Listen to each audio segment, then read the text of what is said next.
You are all set. All set?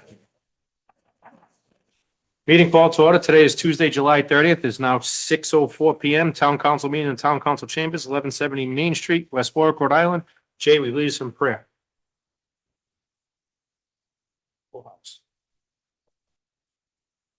We ask for the wisdom to make good decisions, to speak with confidence and listen with compassion, and to work together to create a better way of life for the people of West Warwick. Amen. Okay, we send the pledge allegiance. I pledge allegiance to the flag of the United States of America and to the republic for which it stands, one nation under God, indivisible, with liberty and justice for all. Going right through that. Glad I wasn't taking us over on second. Take a breath. Flag, there you go. No, yeah, yes. What's the yellow light mean? I didn't realize that. You won you got the gold. I couldn't keep up. No, neither. Roll call. Councilman Dennison, Here. Councilman Lichardi, Here. Councilman Messier, Here. Council Vice President Williamson. Here. Council President Goslin. Here. Quorum is declared.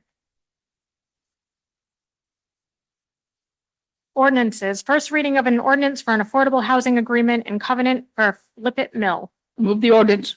Second. Moving second. Who wants to discuss? Sal? I invite the developers up there. They're here, so we might as well, you can hear directly from them, but you distributed copies. Essentially, they're looking for an enhancement above and beyond what state law calls for affordable housing units, but I'll defer to their attorney to describe it in more detail. Good afternoon, good evening. Mr. Council President, council members, my name is Samuel Budway. I'm with the firm Chase Rottenberg and Friedman. I'm here on behalf of Marathon Development LLC. And with us tonight, I have Principal Harry Angevine, who is the president and CEO of the combined Marathon Development and Marathon Construction firms. Before you tonight is an ordinance authorizing and approving an agreement that the town of West Warwick would sign with Marathon Development LLC for the future proposed development at Lippet Mills. I will allow Mr. Angevine to speak more to the particulars of the actual development itself, but just to give you parameters of what the actual legal agreement that's before you this evening. The ordinance authorizes and adopts an agreement and covenant that would be recorded in the land evidence records for the town of West Warwick, whereby the developer of the project will agree to keep the units, the residential units at the site affordable in perpetuity to allow for the increased new residential units that will be built on site to remain at 60% of the area median income or less for the life of the covenant. This is part of a much larger financial undertaking of the developer, both at the site as well as to ensure what the state and the town's long-term affordable residential goals are being met. In exchange for that, what's being asked in the agreement is that 4% of the gross income generated at the property be the tax obligations of the developer and the owner of the property for as long as that agreement remains in place. That would be the total tax liability of the project on the residential pieces of the project. This is one of two phases. Right now, the only part of the parcels under consideration is phase one. That is what the Marathon Development is going to the state financiers for full development construction starting, knock on wood, next year. At this time, I will ask Mr. Angevine to come up and to speak to you about the elements of the project itself, to the extent that they have been decided to date. And then I'm happy to answer any questions you may or may not have after that time.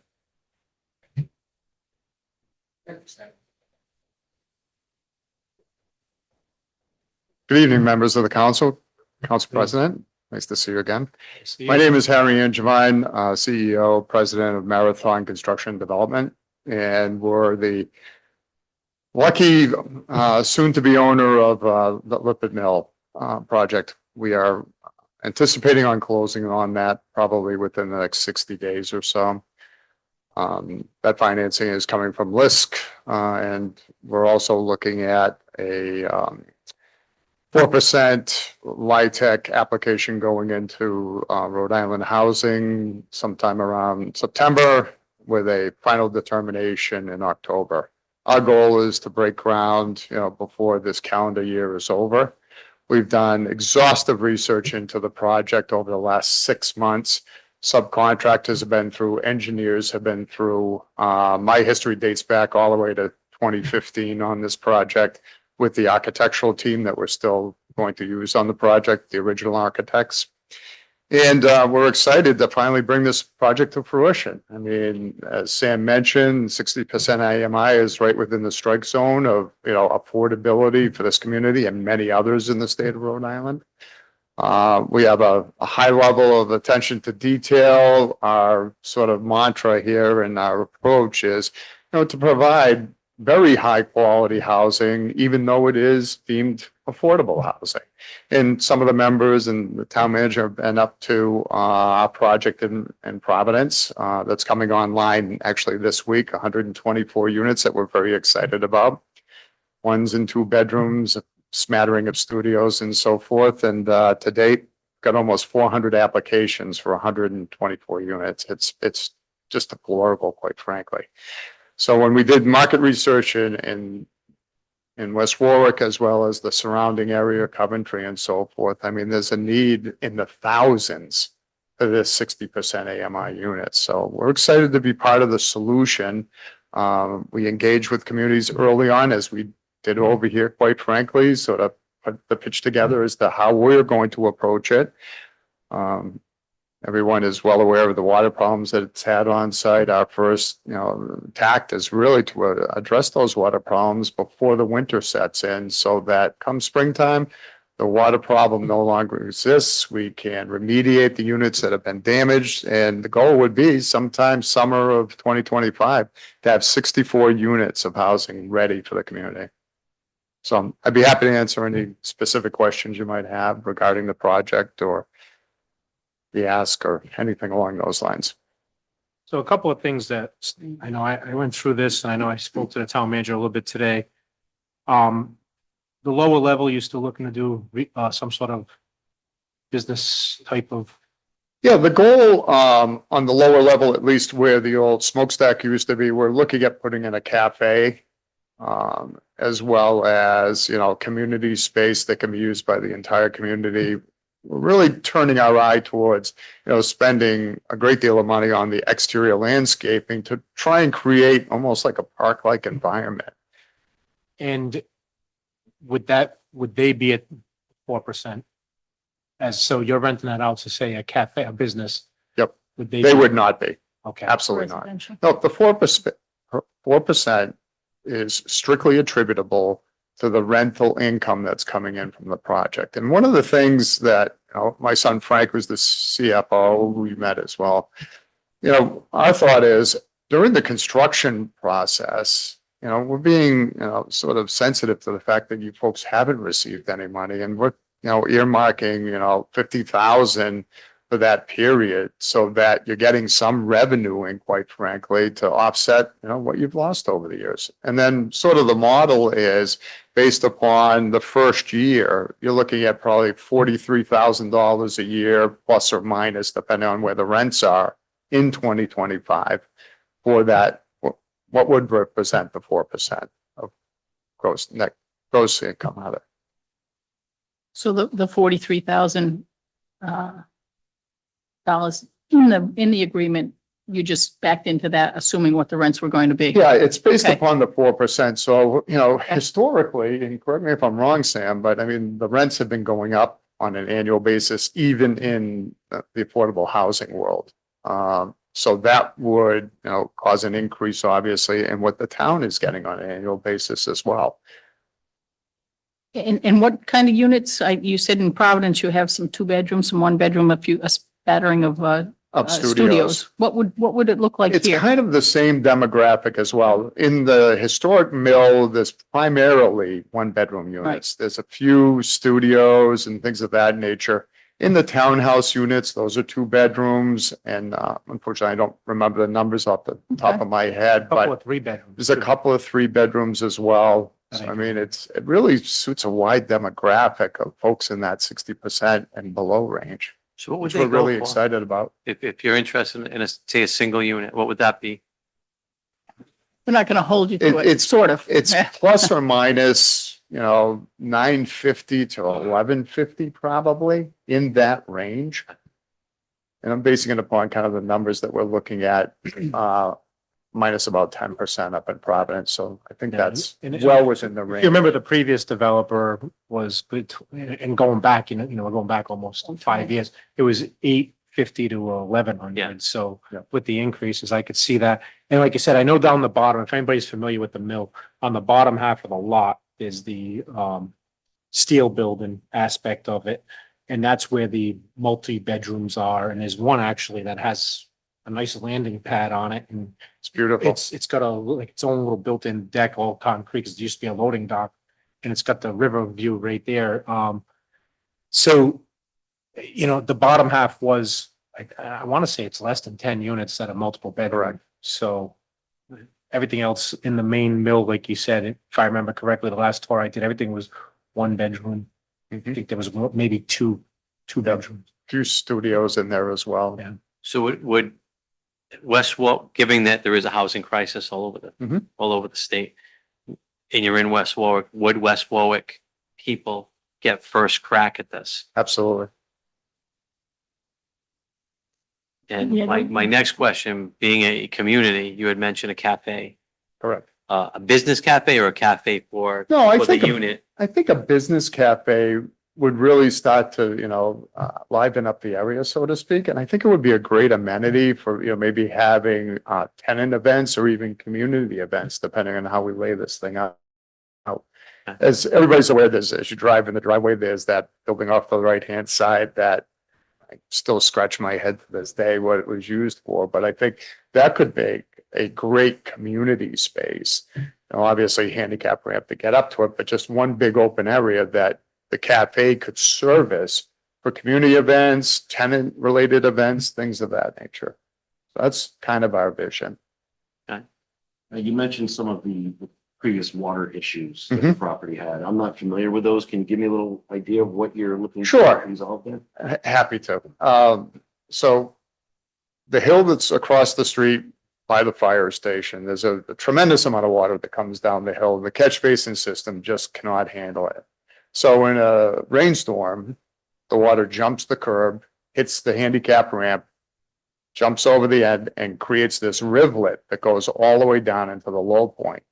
So that low point fills up, and when we have days of, inch and a half of rain, back to back, things of that nature, the water level comes up such that it back feeds into the building.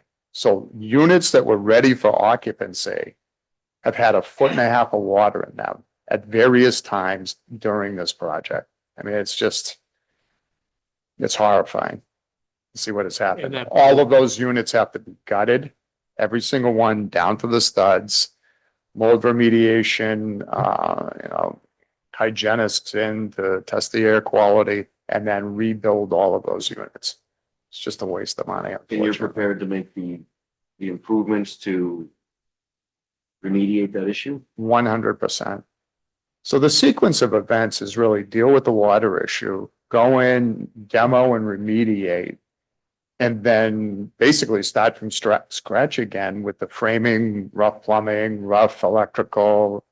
I mean, in terms of the land, like to prevent that from moving back. Oh, up. what ends up happening, there's a design that was approved multiple years ago by Dupree. And they just decided that we would put that in last and not first. So they were fighting the water issue right from day one. Yeah. And then when that water builds up, every ounce of traffic that goes by also splashes it through Right, the I just know building. with the spring that we had with a lot of water No. issues, especially on that side of town, this one. No, Wakefield Street was closed down several times, Right. right? The drainage plan that's been approved, it basically creates almost catch basins at the low point, and they all get connected underneath 3 of the buildings. And then there's an outfall pipe that goes into the tail race at the very back of the property and discharges the water that way. There'll be a retaining wall that goes up and ties in to where the building corner is, where the water jumps the curb currently, and then have a swale behind it that'll also direct the water down into the tail race. So I think I heard you say you don't have a P&S signed yet. Is Oh, we that- do. You do? No, Okay. what I was saying is we're closing imminently on it. Okay, We got our funding approved a short while ago, and we're just going through the closing process right now. Okay.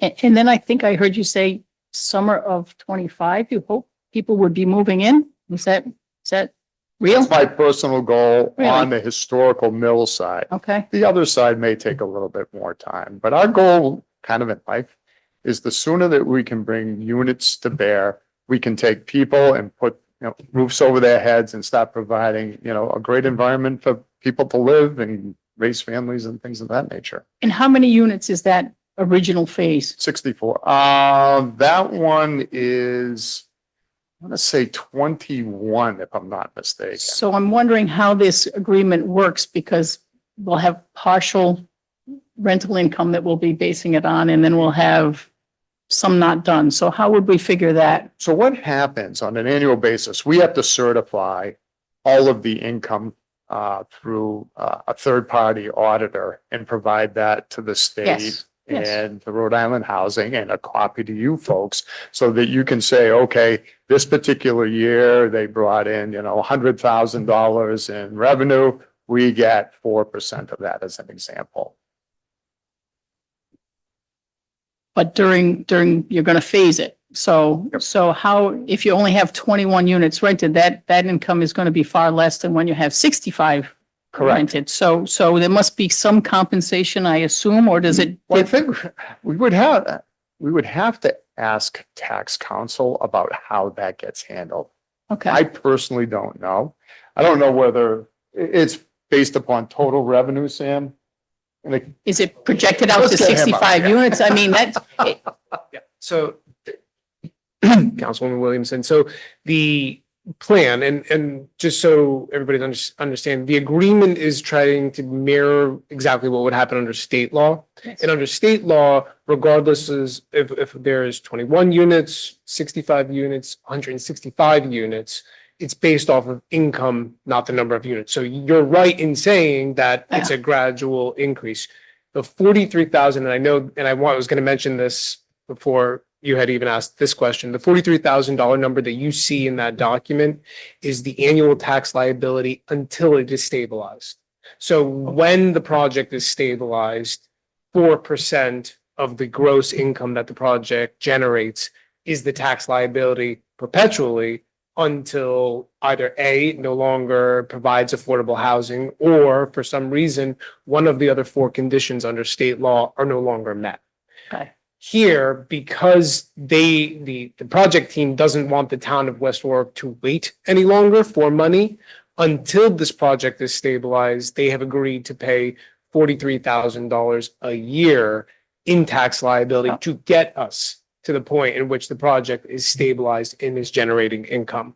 So it's a stopgate measure to get you to what is actually due and owing to you. So, and I don't want to, but, so that's a minimum that we would say, again, so how did we come up Yeah, with the so- 43? And Mr. Angevine used $100,000 Yeah. in income as just Right. an example to show you the relationship Yeah, the between that. $4,000 doesn't help me out, just letting you know. Yeah, yes. Exactly. So the way you get to $43,000 is the fair market value of the property as we sit here today. Yep. Minus the things that don't actually are tangible, things that the town does not tax, Mhm. brings the value of the actual real estate to a number that if you multiply that by your current commercial rate, provides you the $43,000. So it's the current full market fair cash value of the property as it sits, minus the intangibles being paid for by the Angevins, which the tax credit applications, the existing permits and entitlements, those things, backing all of that out leaves you with the full fair cash market value, which multiplied by your rate brings you to $43,000. So then we're going to switch to a based on rental income. Correct. Do we have any idea what that's going to be? I can't sit here and do the math. Yep. If we do No, I 1,000 understand. times 65. Understood. So for a projection of 20 years, Yeah. the amount that was provided in the letter that accompanied this measure the last time it came before the council was approximately $865,000 in change over the life of the first 20 years. Okay. And that's showing a gradual increase through stabilization. Once the project is stabilized and you have all 65 units in phase 1, that number subject to Rhode Island housing Mhm. and the HUD government's increase in rents, stays relatively on a stable and gradual increase. The rough back of the napkin math to use is rents increase by 3% year over year and expenses increase by 2% year over year. That's usually the rule that the state uses for this type of development. But again, in certain years, we've seen HUD do 4% increases or 5% increases in rent year over year. But that's roughly where the gradual increase in rent is. You just did that math. Would you not? Which one? The 865? Times 4%. Yeah. Well, I have a question. So if we were to take 65 units, average the rent to be $1,200, just for argument's sake, per unit. It's 1,200 times 12 months, that'd be $14,400 per unit, times 65, that would give you the gross revenue. You would pay then the town 4% of that gross revenue. Correct, if there's 65 units there. That's what I'm saying. Correct. Whatever If there's whatever the yes, yes. units are, if the average rent Exactly, for day one is $1,200 per month, correct, times 12, it's gonna give you $14,400 per year, then times the units, correct, then times 4%, that's what the town would get. exactly. That's exactly it. Yes. And forgive me, but phase one is 21 units or 64? So the overall project is what is being improved is 65 units. It's 65 units. What Mr. Angelvine, I believe was, and he can correct me if I'm wrong, the 21 units or the first 21 units online summer of 25. Because he had mentioned summer of 25. And if But that's that your further, level, hold on, I'm sorry, but that's your further development down the river? No. That's No, so phase the- two, The right? exist, yep, phase two is, separate project and so forth. So that's, I do want to point that out. So phase one is the building existing right now for the 65 units. There's a phase two that he's hoping to move forward to fruition that is not in this agreement, which is, and I told you, I think, I don't know if you were here, yeah, but it goes all the way down Yeah, towards the father didn't think, yeah. towards the back of my, Correct. I'm pretty close to it. I didn't realize, but all that land behind, it used to be Nunes's Fruit and those houses, all the way down to Biggie's. There's actually, somebody's shed was actually on the property, if I remember correctly. So there is a phase two. So phase one, as I was, answering this back and forth with myself, we are getting zero right now. That's one big thing, right? And it's blight to me. I am shocked that it's still standing. I hate to say that. But to me, that's been just blight in the Phoenix area for the past many years. We talk about developments and how people have to deal with, we talked about other developments in my area that have been waiting 6-7 years and it's been just dirt and a couple of foundations and nothing moving forward. Well, it's the same thing. I've been hearing the same, what's going on with Lippet? What's going on with Lippet? And, I can't give an answer. I just say it's in bankruptcy. I Since did, Before I was on the council, I remember sitting on the other side hearing about it. well, it's been through multiple different people and, if anybody's been involved in the project, I actually met this gentleman many years ago when the first developer wanted to do it, Mr. Ponte. And when Mr. Ponte went bankrupt, he didn't tell anybody what he was doing, so he just bailed out on everybody.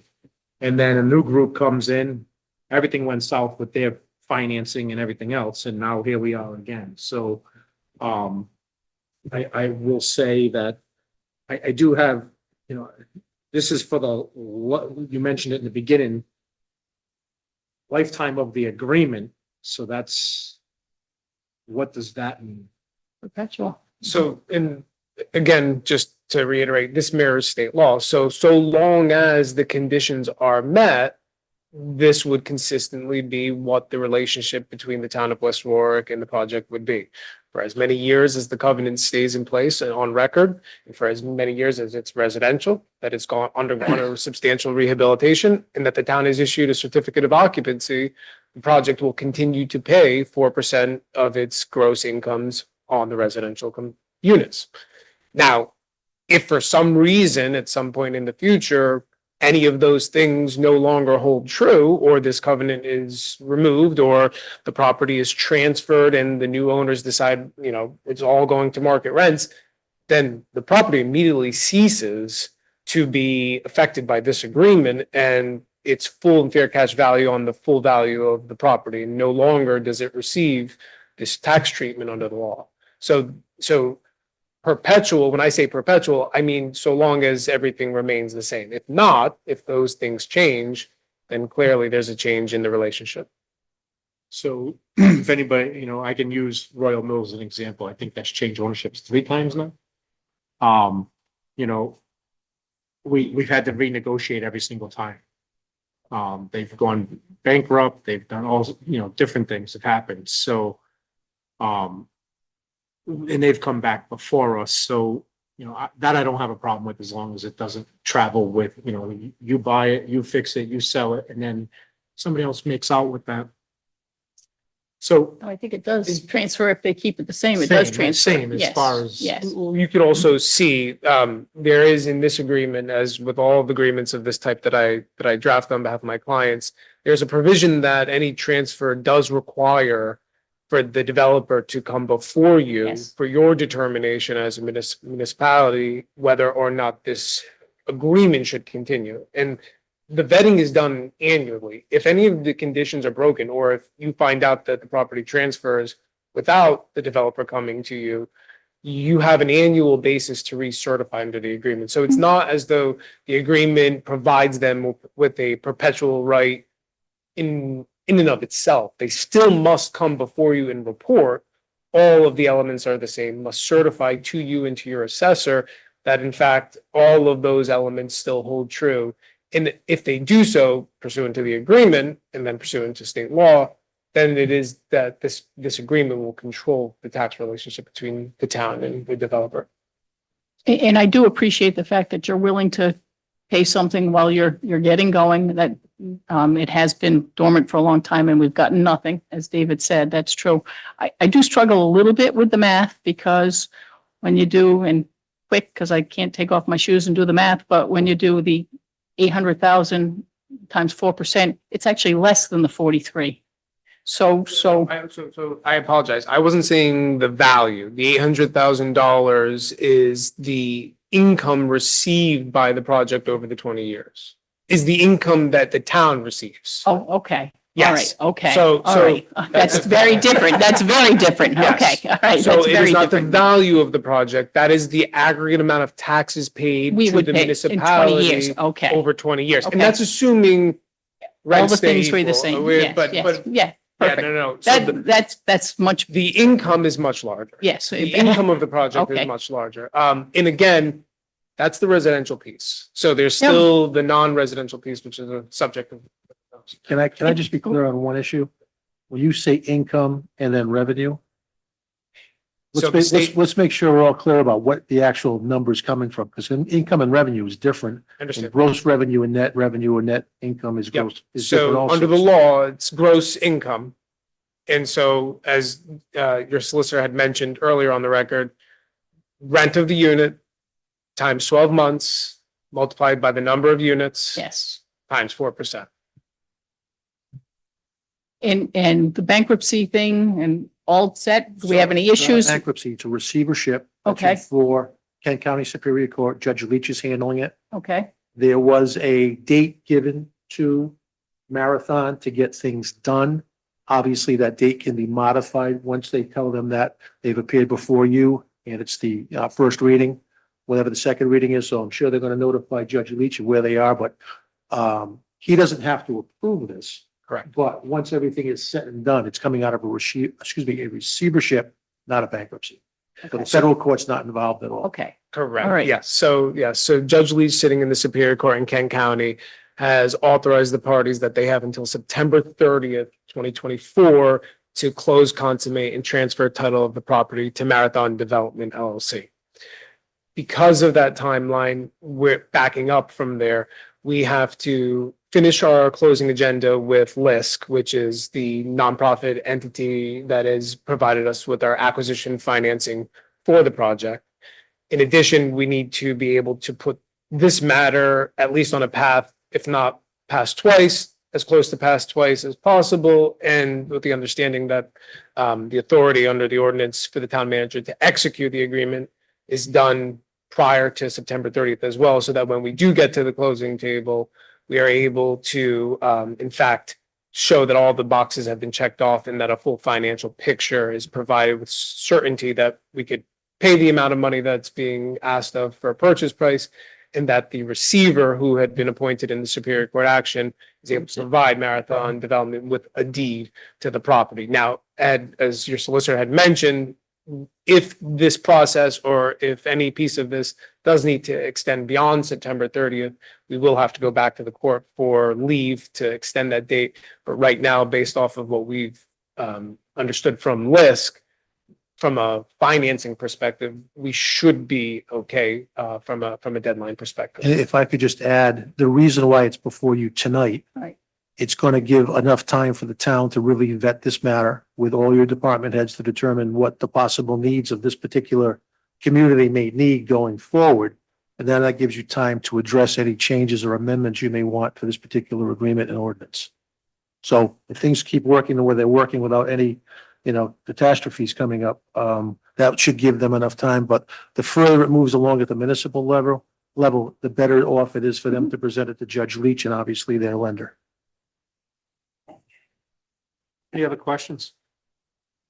No, actually, it's exciting, and it'll be nice to see that mill We're really excited. have some about life. it. Yeah, Can I ask one question? Thanks for rescuing me. Yes. Sam. I knew I should have brought my Yes. son with me. yeah. When we had our previous meeting with Attorney Budway, the question was about the commercial use of the first floor.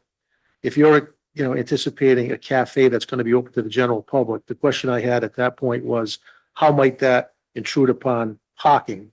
And would there be enough parking to allow for, consumers and customers to come off campus to come onto the property? Because we know there's difficulty over there with the DPW, with the traffic lights or any other traffic controls. So Wasn't the exit going to be coming out that side street near the bridge? Entrance from Main Street? On phase two. Yeah, so eventually the traffic will be coming out. It's that one little dead end with the shed on it. Right. That, but I was wondering, phase one, whatever your parking plans are, any people coming into the cafe would not turn that on its head. There would be enough room. From Okay. an affordability standpoint, there's no mandate to have any parking lot at all. So there is, but having said that, there is plenty of parking for what we deem to, have a tenant base as well as a very Customers. small. Sure, okay. customer base for the cafe. there's a lot of parking in. There it is.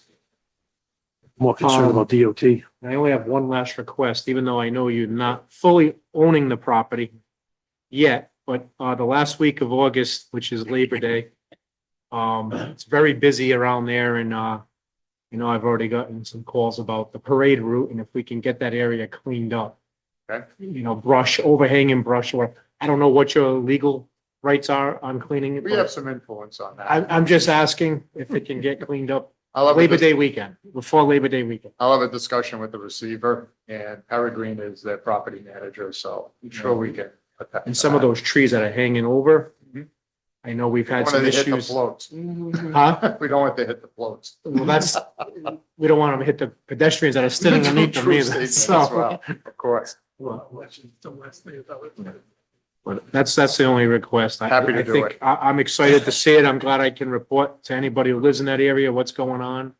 I know even the local businesses across the street, between the laundromat and the new Deborah's down the road, our fire department's right there. So everybody's kind of been asking what's going on. And Very exciting Yes. indeed. any public comment on this? Hearing none? No comment from the council? No. I'll take go ahead, Mark. Nope, Good. I just said, I'll take a roll call vote. Jay? Yes. Jason? Yes. Mark? yes. Mary Beth? Yes. And I vote yes. Thank you. Thank you very much. Thank you. Have a great evening, folks. You too.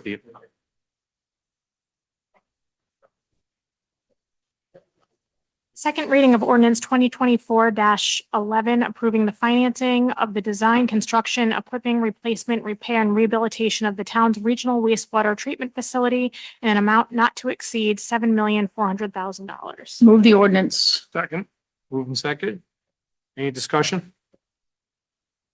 The only thing I'd like to add, if I could just pause for a moment, introduce Coventry's town manager and former police colleague, Dan Perillo. He's under mandate to follow wastewater projects and wastewater management on behalf of the town of Coventry. So he'll join us on sewer nights. I couldn't convince him to join by Zoom tonight, but we just wanted to acknowledge his presence. Again, as the clerk had mentioned, we have long since discussed a new bond specifically for the replacement of the ultraviolet disinfection system, upgrades to the supervisory control and data acquisition system known as SCADA, rehabilitation of the East Natick interceptor, and upgrades to the Maisie Quinn Relief Pump Station. A bond not to exceed the amount of 7.4 million. Any questions for Mark?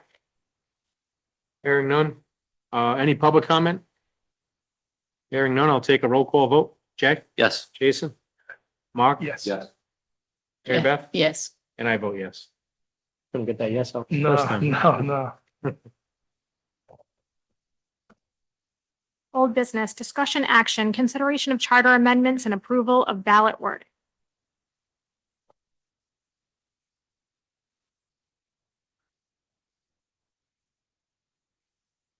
Will it all fit? So I assume that first page is what you would think that the wording would be on the ballot itself? Okay.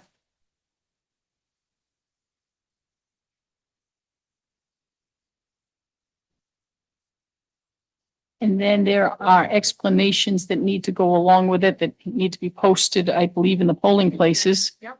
So it would give more depth and more More information as to what these actually mean. I mean, the first one is pretty self-explanatory. The others may not be. Correct.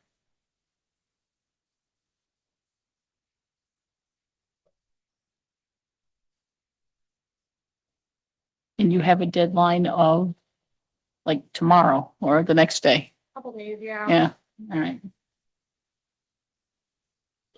Anybody have any questions on these? If this is not, so this goes out to vote by the people. Right. If the people voted down, we're back basically to square one where we are now. Nothing changes. Nothing changes, right? So the only time to change would be on the next, would be Yeah, you can, in May, right? I don't know, this We have one, a- You when we can- have you another- could- Have one, because you'd have one, right? Yes, all right. Right. You could do, obviously, there's an election every 2 years. Or you have your financial town meeting and your all-day referendum, which is an election annually. So if all of these went down, you'd have the opportunity on a year in, year out basis to put them back before the people, either at I think it the makes, all-day referendum it makes or sense to do it on election. the regular election, because the whole point of Does. this is that not enough people come out to vote The for that financial one, town right? meeting, So, so yeah, Yeah. Right, but I mean, those are your options. Yep. all right. Any other questions? Only one I have is the supermajority. We discussed it. Should there be, when we say supermajority, to me, that's 4 out of 5. But if 3 only show, is 2 out of 3 supermajority? Just clarification. 2 out of 3 would be a majority, 3 out of 3 would be a supermajority. wait, Right, let me just stop. If you have 5 people attend. yeah, 4 and 5, we know that. Supermajority is 4 out of 5. If you have 4, it If 4 people attend, supermajority is 3. If 3 people attend. has to be 100%. 3 people, well, think about it, majority of 4 is gonna be 3. Gotcha, okay, yeah, okay. So if you have 3 people attend, 2 out of 1 is not a 2 out majority. of 3 is majority, but it's not a full majority. So why don't we just make it simple and just say 4 out of 5? Because remember, not. What if it's, what if Suppose somebody's not, somebody- yeah, what if we only have 4 I'm not council members? speaking of any individual on this council, but in 5 years, let's say politically, it's crazy. 2 members don't appear. So now you only have 3. You have a quorum. But now you have a 2 out of 3 vote for the approval. It doesn't pass. Or even we've had in your ward, Mark, there's been a couple times in the last couple of years where there was an open seat. And at that point, then you're, Yeah, that's the Not only to say it's one, gonna happen, that's but it's the only happened. one that would make me nervous, because somebody might, for some reason, not be here, whether you move or whether you. I don't mean not miss a Have- meeting, I mean just not, the Right. seat's open. Not to sound insensitive, but that would give 2 members of this body the complete control over the budget. If they decided not to show up and vote. But you'd have a quorum. Yeah, no, I understand. But you're thinking. See, if Mary Beth and I were not happy with the budget, we said, you know what, we're not, I mean, not that we're not doing this, but we're not coming to the meeting just to be. I would hope that would never happen, but it's a possibility. No, you don't, Yeah. I think all of you are adult enough No, I here not to understand do it. that. I would say if You I just was never unhappy know with the who's up budget, I there, come right? here and tell you No. I was unhappy with the budget. You'd vote yeah. no. I don't think any You've of been the always- council would do that, but you have to think about what's gonna happen in the future when you're all sitting. All right. Good point. No, there's been times people have voted against the budget up here to bring it to the taxpayers, to the voters, but it's always been 3-2 or 1, whatever it may be, but it goes to the voters. Well, if it doesn't go to the, so no Yeah, I know matter what you're what, saying. at least they're voting on it. But with this, if they change this, then it's the council strictly. So at that point, you No, know, it's not the Well- council. It is not the council. It will go back to the voters. Yes. Yeah. If the council cannot pass if we don't pass it, Right. but if we pass it, You don't have a Well, supermajority. actually, no, the way it reads Right, is you have a choice. Okay. You have the manager's amended budget that didn't pass the second time, the first one, that's right. And the reason why I think Coventry went in that direction was because of the fact that they were trying to prevent the reoccurrence of people voting down their budget. Which happened 3 years in a row. Well, there was a 4% increase, it was no, and then there was a 0% increase, it was no, so it was like, It was no matter what they put forward. right. And I think that's what their thought behind, it. Obviously, we kind of copied off of their paper. That was their thought behind it, was at least if we're giving, I think it's South Kingstown or North Kingstown, we researched a lot of different municipalities. They do that. They give the two options. So it's either the amended budget or the original. So that way you come out of a referendum With a with a budget. budget With a- rather than. Have to start from square one. You know, it's pretty unique, and I think I brought it up here, you know, this time around, you know, it's Thursday night, right? Yeah, Thursday night. And I seen a lot of people that night, and I said, well, why didn't you go vote? Don't worry, you guys are doing a good job, or, you know, this and that, and it's like, and some of them are former employees or retired employees, and some were, you know, old timers that have been around a long time, and I'm like, why didn't you go vote today? Or the other way around. Don't people- worry People about don't think it matters and there's such a small amount of people where it's like. It's, It's a big that's why it's strange, you know, and I'll give you an example. Walking through Lowe's, I talked to one of the, Lowe's. Well, Lowe's, yeah. Depot. no, I was in Yeah, Lowe's, yeah. and I, you know, guy I know, his name's Sid, he said, hey, Dave, how's things going? He said, you guys doing a phenomenal job in the town, he complimented everybody up here. He goes, and by the way, excellent job on the tax increase, you kept it under 2%. I was like, it was unsolicited, just threw it out there. So obviously, if somebody's complimenting you, giving you that, people are watching. They're just not here, you know, it's empty crowd tonight, but somebody's watching, trust me. So just to go back, a super majority of 4 is 4 though, isn't it? You said If 4 people show up, the supermajority is 3. No, Isn't it no. Majority plus 1? right. Think about, he's correct. 4, a majority would be 3. So a supermajority of 4 would have to be 4-0. Same thing with 3. Oh, okay. All right, so what, That's not what you said the first I know, I was thinking about it though. Correct. No, because supermajority, right, because a majority of 4 is 3, a supermajority of 4 would be 4. Essentially, if you're missing a member, it's gotta be, it's Yeah, gotta be it's gonna be unanimous. unanimous, yeah. And if I could just add one thing on your explanation for number 2, section 505. Yeah. It should read, I think you forgot the word funds after the word transfer. From one department to another, yes. So that way they don't have to say what's being transferred. Actually.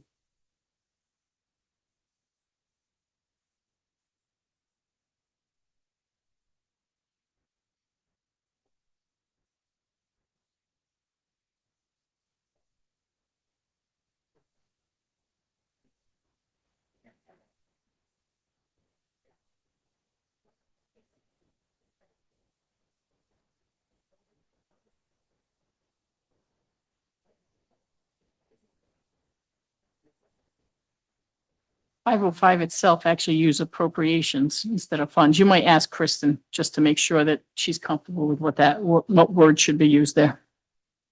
But- Well, as an accounting issue for Gatsby, and as I was thinking about this with the auditors, you really wouldn't be transferring debits and credits. Wouldn't it be just funds? Well, Well, it's something that's been appropriated to one thing that is being transferred to another. Yeah, I mean, Because I don't know if expenses would, fit in there regarding the accounting part of it, but I would think the transfer of monies from one department to another would be to cover an expense that wasn't foreseen. So would you really have the ability to transfer? I don't want to get into the yeah, do's and no. don'ts. So like I said, I think you just need to make sure that the finance director is comfortable with the language. The only other thing that I noticed on that is talked about a resolution in the original 505. It talks about an ordinance being needed to, and that doesn't seem to be addressed in this.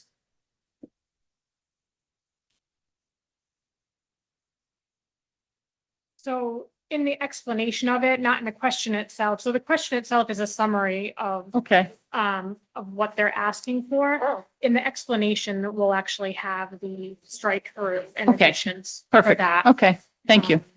And I understand that whole thing can't be on the ballot. I understand know, I that. know, I even struggle with the first question because it's so lengthy, but I don't know how else to explain it to a voter without really, making it like, do you want to change the budget process? No, I think it's better to have that Nope. language in there, but in this situation, we'll definitely have, the strike through in addition, changing it from an ordinance to a resolution. okay, thank you. Any other questions, comments? Thank you for the work you did on this. Yes, thank you. If I could just suggest one more addition. Section 706 will be amended to align with the changes to Rhode Island General Law 37-2, which is under the title of state purchases. So I don't know if that should be put in there, just the title of the section. State purchases. State purchases, right?